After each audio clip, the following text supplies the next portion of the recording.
नमस्कार साथियों, आपका स्वागत है फिर से एक बार एक नए टॉपिक के साथ। आज का जो टॉपिक है वो है कोटा में सुसाइड केस।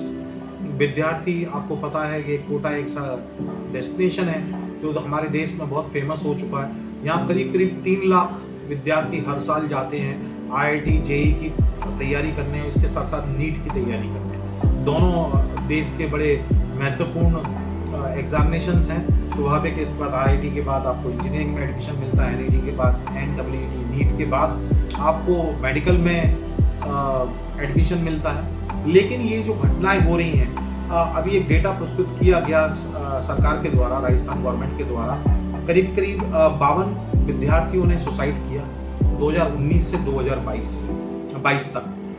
इस पर्टिकुलर घटना ने जो ये घटनाएं हुई हैं, इन्होंने कुछ चीज़ें सोचने को मजबूर करा। मुझे लगा आपसे भी बात करूं, क्योंकि अगर आप कोटा प्लान कर रहे हैं तो उससे पहले सोचें समझें और प्लानिंग के साथ तहत बात करें। अब सवाल आता है प्रेशर का, एक एनवायरमेंटल प्रेशर क्रिएट हुआ है इस समय कैरियर के प्रति। जो देखो वो इस दौड़ में शामिल है। हम चाहते हैं हमारे बच्चे अच्छे इंस्टीट्यूट से मेडिकल की तैयारी करें, एमबीबीएस करें, और उसके लिए आप जान रहे हैं कंपटीशन टफ है बहुत ज़्यादा। ऐसे आईआईटी में कंपटीशन बहुत ज़्यादा टफ है। आपको पता है कि इस साल 8.5 लाख लोग करीब ने अप्लाई किया, 17,000 सीट थी। कितना हैवी प्रेशर है स्टूडेंट पे, और एज अ पेरेंट हम लोगों ने भी वो प्रेशर क्रिएट किया हुआ है। अगर तो प्लीज इसे क्रिएट ना करें, क्योंकि कारण क्या है, इंसान का इस संसार में रहना ही सबसे अच्छा है और वही उत्तम है। रही बात कैरियर की, कैरियर तो बहुत रूप होते हैं, बहुत रूपों से कैरियर बनाया जा सकता है। अब रही बात इसकी कि इसमें 3 एक्सपेक्ट को हम समझने की कोशिश करते हैं। एक पहला एक्सपेक्ट, तो पहले तो कारण की बात कर लें। ये जो कारण थे बेसिकली, इसमें एक तो प्रेशर भी था स्टडी का, माँ बाप का एक्सपेक्टेशन फैक्टर था इसमें। जब कई लोग सोचिए दूर दराज के एरिया से आ रहे हैं, उनकी फैमिली कंडीशन अच्छी नहीं है, तो भी वो अफोर्ड नहीं कर पा रहे, तो भी उनके माँ बाप अफोर्ड करवा रहे हैं कैसे तैसे। तो ऐसी स्थिति को कैसे रोका जा सकता है, पॉइंट नंबर 1। दूसरे अदर कारण भी थे इसमें, जैसे कि 3 कारण और उस रिपोर्ट में लिखे थे, जैसे इंटरनल असेसमेंट, विद्यार्थी खुद के बारे में सोच के डिप्रेशन में आके भी सुसाइड किया, और कुछ एक कारण में लव अफेयर और ब्लैकमेलिंग, ये कुछ कारण थे। अब सवाल आता है इसका एनालिसिस का, डीप एनालिसिस का। इस पर्टिकुलर मुद्दे को अगर समझें तो एज अ पेरेंट हमारी क्या रिस्पॉन्सिबिलिटी है, स्टूडेंट के रूप में उनकी क्या रिस्पॉन्सिबिलिटी, और इंस्टीट्यूशन के रूप में इंस्टीट्यूट्स की क्या रिस्पॉन्सिबिलिटी है। सबसे पहले मैं बात करता हूँ अभिभावक के रूप में। स्वाभाविक है, आपको अपने बच्चे को जरा काउंसलिंग करके, अच्छी तरीके से उससे बातचीत करके, रूटीन बेसिस पे ओवर एक्सपेक्टेशन नहीं रखना चाहिए। ये ओवर एक्सपेक्टेशन के कारण ऐसा हो सकता है कि बच्चा तनाव में चला जाए, और उसको कैरियर बनाने के बहुत अलग अलग तरीके भी होते हैं। जरूर नहीं है कि जो आदमी कोटा जाएगा वहीं पे जाके ही उसका कैरियर बनेगा।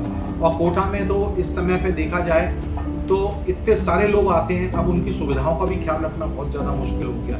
बच्चे जो हमारे हैं वो किस कंडीशन में वहाँ रह रहे हैं, कौन सा एनवायरमेंटल सपोर्ट, अगर वो हमारे साथ रह के अगर वो पढ़ाई करते हैं तो हम पूरा सपोर्ट दे सकते हैं। इस मुद्दे पे मैं अलग से आऊँगा, लेकिन सबसे पहले एज अ पेरेंट हमें सपोर्ट सिस्टम क्रिएट करना पड़ेगा अपने बच्चों के लिए, ताकि वो हर बात हमें खुल के बता सकें। दूसरे नंबर पे एज अ कोचिंग इंस्टीट्यूट भी हमें एक स्पेशल सेल होना चाहिए हर कोचिंग इंस्टीट्यूट में, जो कि बच्चों का मेंटल स्ट्रेस को समझ सके कि वो कहाँ तक परफॉर्म कर पा रहा है। अगर नहीं कर पा रहा है तो उसके पेरेंट्स के साथ काउंसलिंग करके, तीनों लोगों को बिठाल के वहाँ पे बिजनेस के ना सोच के उसको बैक टू होम का एडवाइस करना ज़्यादा अच्छा रहेगा, बनस्पत कि वो बच्चा वहाँ से डिप्रेस होके अपने आप को कहीं का ना पाए।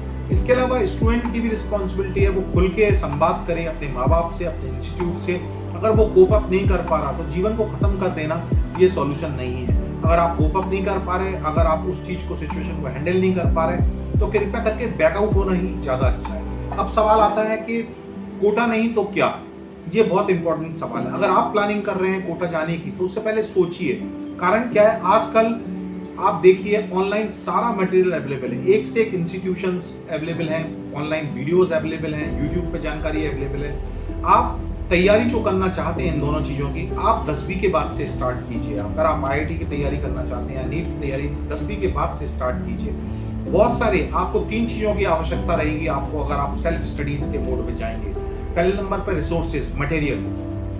बहुत सारा ऑनलाइन मटेरियल अवेलेबल है, आप उसको सर्च कीजिए। एज अ पेरेंट आप मदद कीजिए, थोड़ा सा हैंड होल्डिंग कीजिए, सपोर्ट सिस्टम क्रिएट कीजिए, ताकि आपका बच्चा एक सही रिसोर्स मटेरियल उसके पास हो सके। दूसरे नंबर पे आता है फैकल्टी।